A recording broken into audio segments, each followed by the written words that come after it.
જો બધા મિત્રો આપણે યુટ્યુબ ચેનલની અંદર તમારા બધાનું હાર્દિક સ્વાગત છે અને આપણા બ્લોગ જોતા હોય હંમેશા મોજમાં જ. અને મિત્રો અત્યારે આપણે પંછી છોડવાની છે અને 8:30 જેવું થઈ ગયું છે. પંચીને આપણે રાઇડિંગ કરાય કે ના કરાય, કેટલી ચલાવે કે ના ચલાવે, તો મિત્રો જરા કોમેન્ટ કરીને જણાવજો. તો મિત્રો કન્ટિન્યુ બ્લોગમાં બની આવી પંચીને અત્યારે છોડવાની છે, થોડીક હાંકવાની છે, કેટલા 3 કિલોમીટર જેવું હાંકવાની છે. તો મિત્રો કન્ટિન્યુ બ્લોગમાં બની આવી કેવી હાલે છે, પછી હારી ભૂલી ગઈ છે તો પછી હારી વ્યવહારમાં હાલે છે. તો કન્ટિન્યુ બ્લોકમાં બની આવી.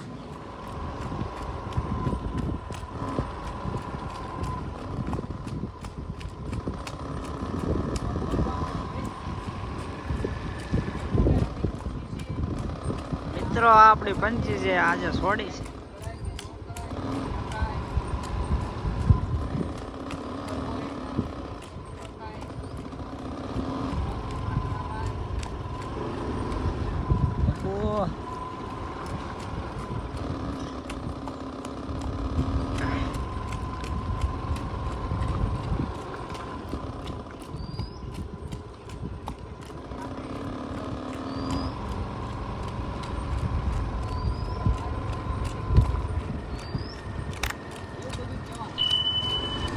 એવું કહેવાનું.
મિત્રો આપણી પંછી 8:30 જેવું થઈ ગયું છે મહિના સફર છે અને પંછીને કેટલી રાઇડિંગ કરાય કે ના કરાય જરાક કોમેન્ટ કરીને જણાવજો મિત્રો.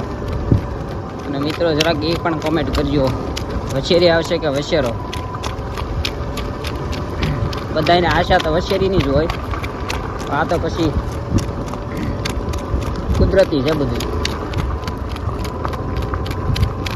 મિત્રો જરાક કોમેન્ટ કરીને કહેજો વછેરી આવશે કે વછેરો.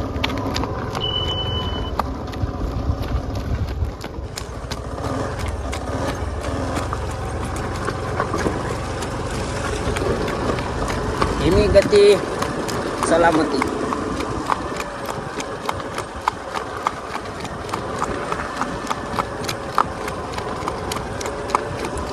રોહિતભાઈ કેવી ફિલિંગ આવે છે? મજા આવે. અશ્વ એક એવું જનાવર છે ને એની સાથે લગાવ એવો થઈ જાય ને એટલે આપણને 4-5 દી એમ તો થાય જ, રાઇડિંગ કરવી જ છે.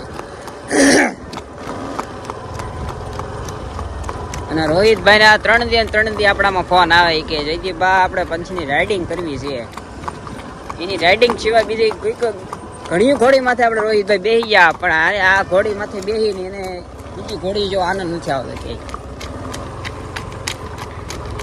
એ રાઇડિંગ કરે પણ એમ લાગે નહીં કે હું ઘોડી માથે બેઠો છું. આની માથે કંઈક અલગ જ આખી ફિલિંગ આવે એને.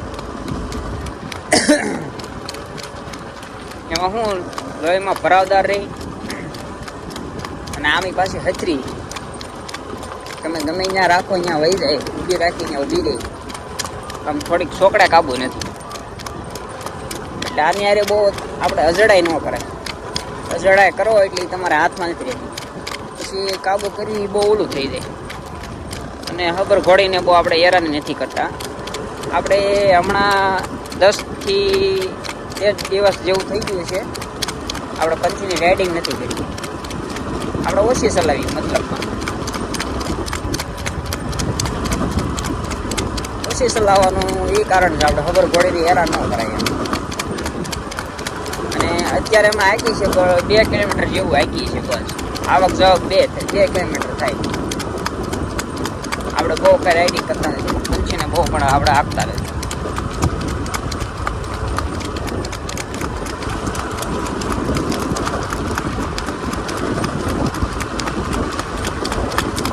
રોહિતભાઈ પેલા કરતા તમને કઈ પંચીમાં ફેર લાગે છે કઈ? હે રોહિતભાઈનું એવું કેવું છે, પેલા આપણે કે છોડતા ત્યારે એ કે ઉપડી જતી એટલે કોઈ વાતે આમ ધીમી ન પડે. અને ધીમી પાડી તો આપણે હેઠા રહીને ઊભી જઈએ. ઉતરી ગયા રોહિતભાઈ તમ તારે, એમાં ન કેવું પડે. એટલે રોહિતભાઈનું એવું કેવું છે પેલા એ કે બહુ આમ જડાઈથી હાલતી અને અત્યારે આમ થોડીક ઢીલી પડી ગઈ છે એટલે ડબ્બાઈ ગઈ છે, મતલબમાં ખબર છે એની હિસાબે એટલે ધીમી હાલે છે. અને પેલા રોહિતભાઈ બે હતા એટલે ઘોડીને થોડીક હાકે, થોડીક હાઈલમાં હાલે ને સીધી બાદરૂપ થઈ જાય, 4 પગે થઈ જાય. 4 પગે થઈ જાય એટલે ઊભી રહેવામાં બહુ તકલીફ પડે. માથે આવવાને ગમે એમ તમારે આંસકા મારે કે ગમે એમ રોટા મારે તો આમ ઊભી ન રહે એમ. અને અત્યારે રોહિતભાઈ એમ કહે છે કે હા એને આમ ચીર થઈને હાલે છે એટલે આપણે જેમ હાકીએ એમ હાલે, એની મુખ્ય નથી હાલતી. એટલે રોહિતભાઈ કે આ જગ્યાએ મજા આવી રાઇડિંગ કરીને.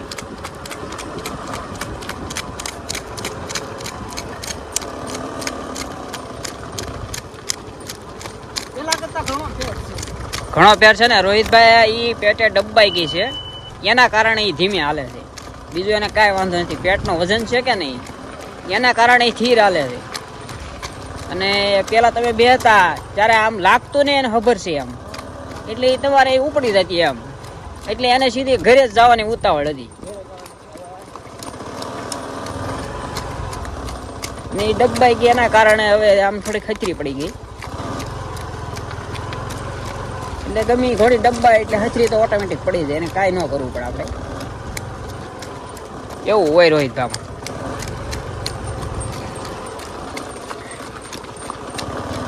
અમારે રોહિતભાઈને પણ ટૂંક સમયમાં ન્યૂ એડ ઘોડી લાવવાની છે. તો મિત્રો સારી ઘોડી હોય કોઈ પાસે તો જરાક કોમેન્ટ કરી